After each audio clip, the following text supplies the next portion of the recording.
Wow. Welcome to another edition of the Blue Review, a special Friday edition. Greg forgot that we do hats on Fridays, apparently. I don't know what's I was going on waiting. there. I was actually waiting. I knew it was coming. I was like, I go up and get my hat. No, I'm just like, I got my feet up. I'm at home. But you are wearing Dodgers stuff, so the chat am. can't give you a hard time about that. That's right. I got a Dodgers shirt on. So Come on, Dead Meow. What are you going to say? Oh my God, it does exist. Or I just wear it outside of the office every single day, basically. Yeah. Or you just picked one up yesterday just in case for the show today. From 2020. Right. Well, while the guys are at home, of course, Marcus Grant and Greg Bergman here with us. Myself, Parker Bell, I'm at the studio all alone. It is a ghost town here. While we run the stream. Jorge just rolled in, actually. So, hi, Jorge. But one of these. Exactly. Yeah. Bada bing. Welcome to the Blue Review. We got a lot to get into. Kershaw, of course, his long-awaited return from shoulder surgery.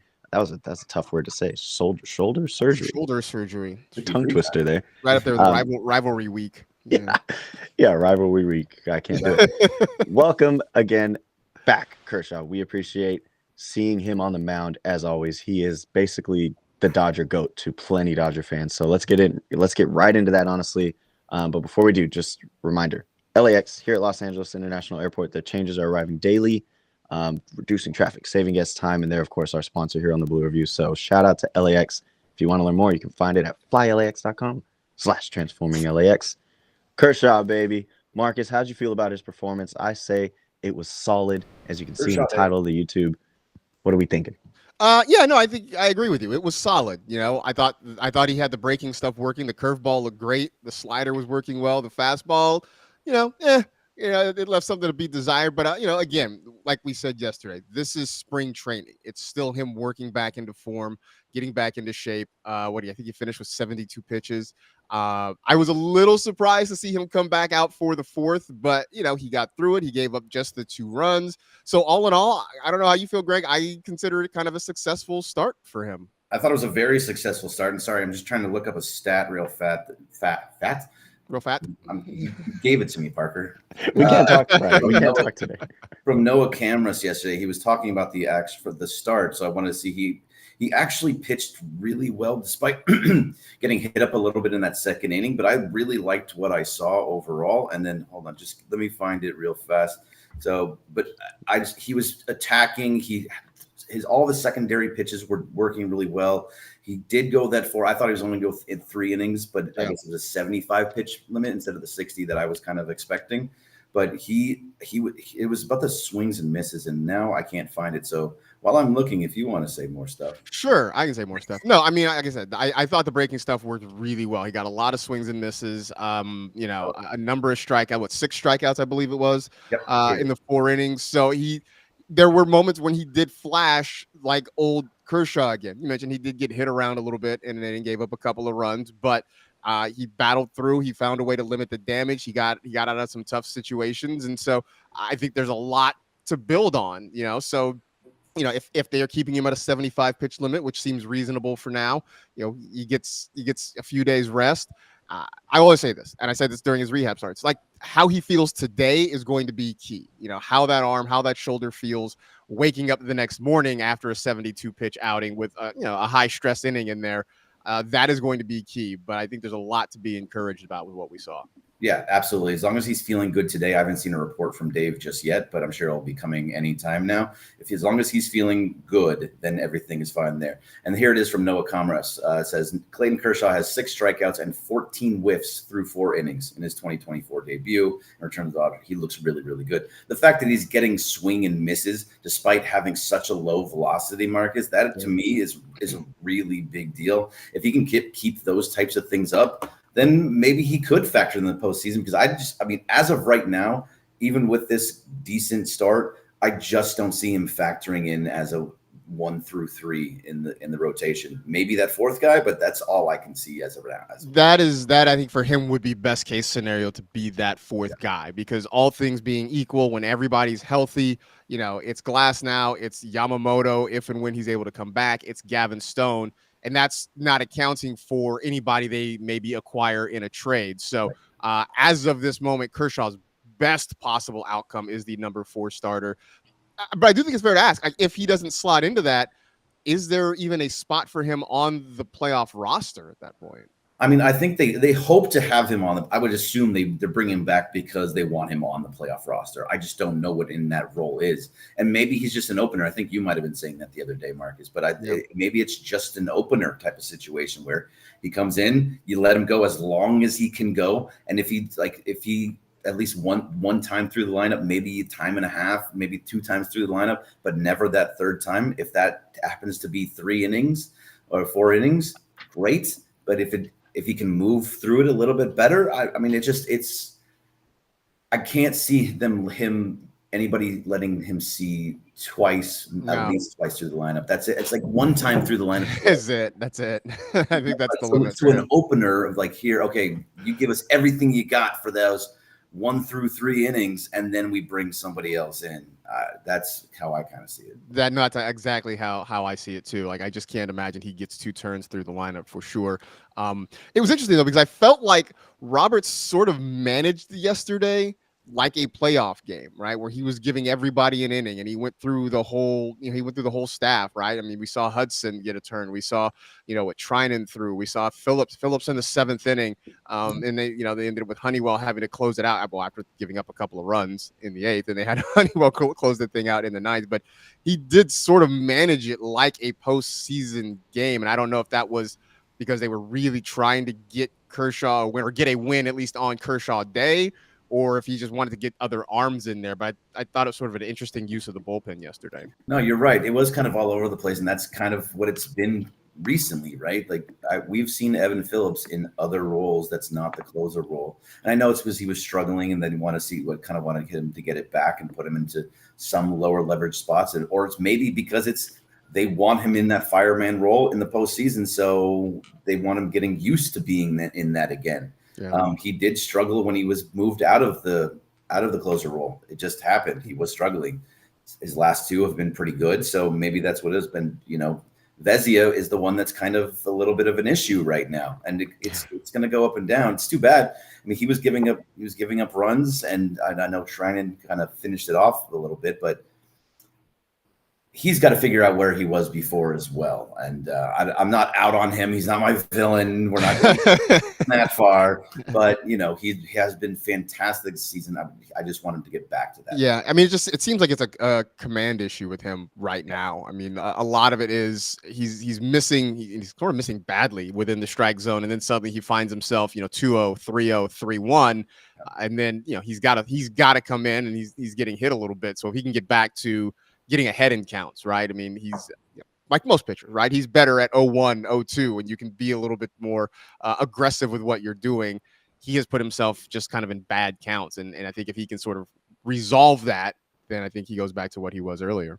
Yeah, no, definitely. I mean, that's look, when he's using a slider, when he's using his fastball based off of the slider, he pitches much better. I don't know if it's getting back into too much of the fastball. It's something for them to figure out, Mark Pryor to be involved with, but I think that now I believe that he can get back to that. So I'm sure it's just a little mechanical issue that they have to do.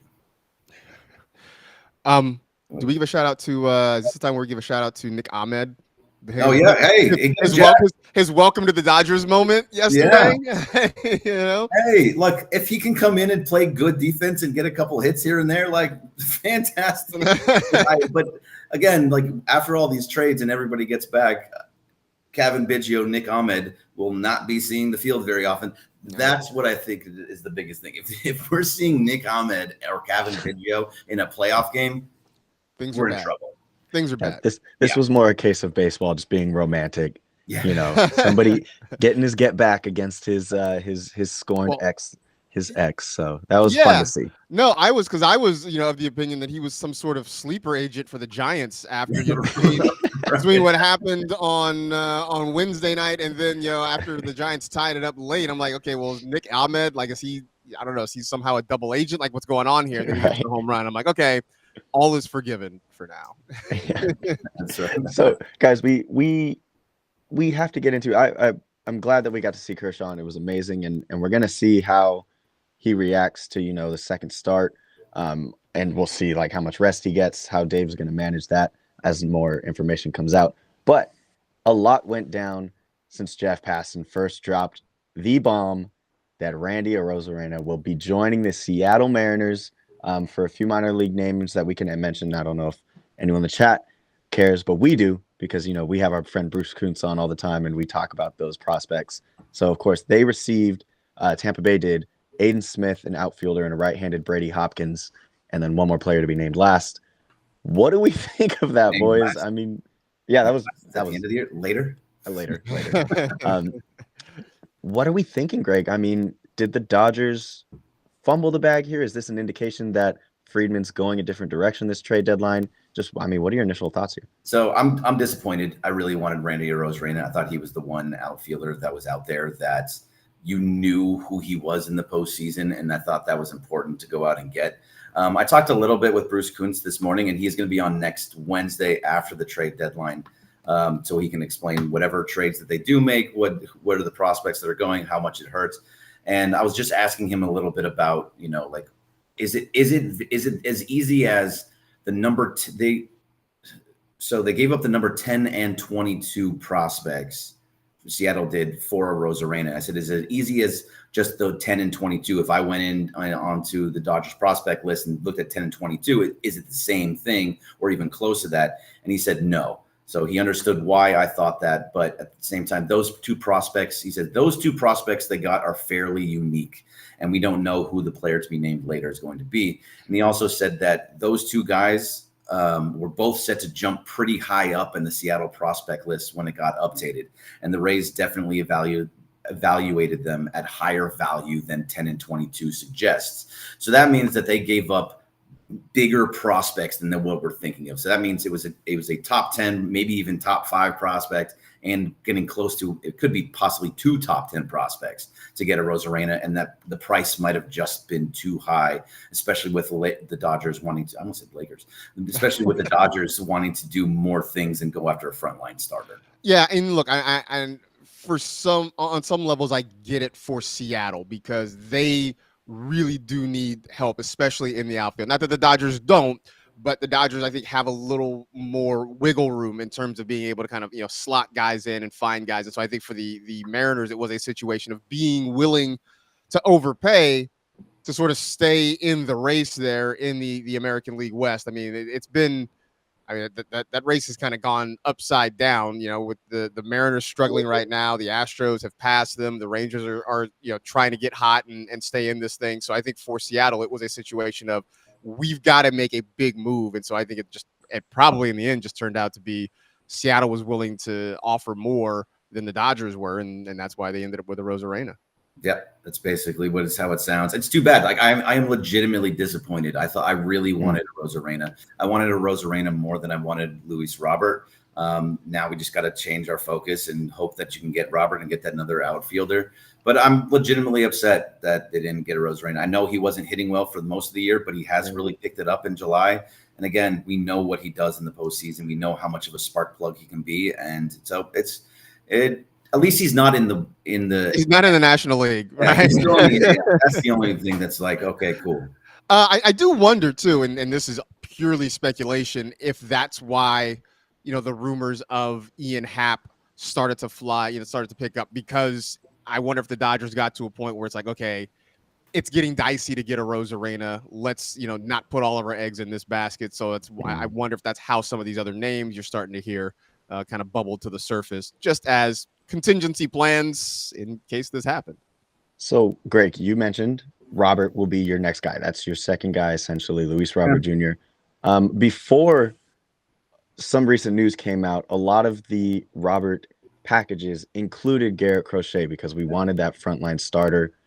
Now, some recent, I can't say rumors, some recent reports came out that Garrett Crochet's camp says that he will not, essentially, you know, I have it here, he told teams he won't pitch in the playoffs and without an extension. So he won't pitch in the playoffs if he doesn't receive an extension, and he's not interested in going to the bullpen.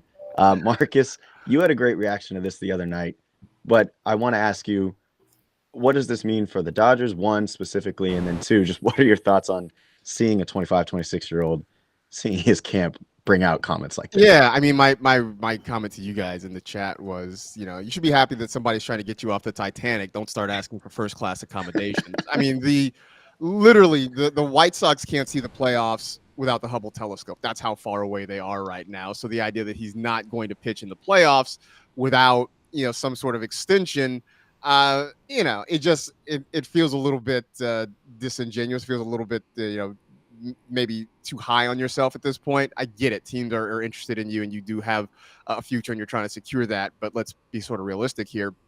I do think that this is going to put a lot of teams off of Crochet, and I don't know if that was his goal, if that was his intention, if he really loves the South Side of Chicago and wants to stay there. He's not the only prospect out there. He's not the only guy out there that is going to be involved in trade rumors. We've talked about Jack Flaherty. I think at this point we can sort of put the Scooble idea to bed. It seems like the Tigers aren't going to move on that one. But I think this statement is going to have a lot of teams rethinking how interested they really are right now in Garrett Crochet, knowing, Greg, that he's going to be well over his career high in innings. And so he's already going to be a dicey proposition about what you get out of him this postseason to begin with. Yeah, no, exactly. Like this guy is almost at 3 times his highest amounts of innings pitched in general, like without even getting to the postseason. So to be able to, I can understand wanting to leverage to say, I just want, if you bring me in, I want an extension or one or the other kind of thing, or, I don't want to go to the bullpen. Yeah. So, totally understand one or the other be asking for those things, be like, I will not don't give me an extension. I will not if you go into the bullpen. Guess what? Whatever this team asks of you, if the Dodgers ask you, they come to the Dodgers, it's what Andrew Friedman wants you to do. What they value most is positionality and being able to move. You've seen Kershaw come out of the bullpen before. You saw Max Scherzer come out of the bullpen. Whether it worked or not every time, that's another story. But the fact is, you need to be able to adjust to where you are needed. And you're not going to be one of the best pitchers, especially after this many innings already when you've never even gotten close to it. I just thought that was short-sighted by him. And somebody will still pick him up. I can't imagine that they don't. But no matter what, that just seemed like a really, really bad look for him. And that will actually, in some ways, that could help the Dodgers and just be like, look, this guy has all these. These are all these things he's asking for. I'm not giving up all my prospects now. Yeah, I mean, maybe that is. Maybe more teams are out now, and so like the price is maybe not as high as it would have been otherwise. But yeah, it's just weird. I mean, obviously from a front office standpoint, it's frustrating to hear that. But I think even if you're a player, right? If you are in the Dodger clubhouse and you know that there's a chance this guy might be coming, I think I would feel a certain way about a guy who's basically saying, I'm not willing to change up what I do and help the ball club, especially if you're talking about a team, even if it's not the Dodgers, a team with World Series aspirations. You have to understand that you might be asked to do something outside of the norm. I mean, I'd say this if he was going to Baltimore, if he was going to Philadelphia, wherever it is, they may ask you to do something that is not your specialty just to help the ball club win. But if this is the attitude that you come in with, I'm sure there are going to be, 24 other guys in that clubhouse who might look at you sideways because you don't seem like you're out there trying to help the ball club. Yeah, no, actually, and I saw Tony Forcush put it up on the screen there that was saying that it's a very smart career move for Crochet. It might be for the long run of like, look, I'm never going to be a reliever again. I get that. But you can't have all of these demands, and especially coming on to any team, like you said, like Baltimore, Philly, wherever he goes in the postseason, they may ask you to come out of the pen. Yeah. You've been in the pen for your entire career until this year. That's something that has to be part of it. It's not going to be for an inning. It could be that you're a long reliever. What if it's something where Kershaw is your number 3 starter because something's going on with Stone, and you give him the first 3 innings, he gets to the lineup for the one time, and then Crochet comes in for the next 3 or 4. You're not going to be okay with that. Like that's what it takes to win games in the postseason. And if you are serious about winning games in the postseason, you do what the team needs. So I don't necessarily agree with Tony that it was a smart career move. Yeah, I don't know. You're due with 72 or 73 career innings pitched before this year. It's just, it just feels like a big ask for somebody with so little of a resume. Yeah. And we'll see if it even plays in a factor with who he goes to. I mean, you can say that and you can put out demands, but in the end, it's the teams that'll end up making the decision. So we'll see how that all plays out. But there were some trades happening on the Dodgers end actually this morning. So the DFA'd James Paxton just the other day has been traded to the Red Sox for a young 17-year-old prospect. Let me go ahead and Moises Bolivar. So we can go ahead and get Bruce on that. Look at you with the accent and everything too. Look at you. Thank you. I think you had a little note from Bruce, no, Marcus? Yeah, Bruce. Our guy Bruce Kuntz, who is like on top of all this stuff, and let me pull it up real quick. But already on top of a little basic scouting report of Moises Bolivar, 17-year-old corner infielder, 787 OPS, 17 to 21 walk to strikeout ratio in the Dominican Summer League this season. According to Sox Prospects, he was signed in January for a $25,000 bonus. Listed at 6'1", 175 pounds, Bolivar has played the majority of his innings at third base.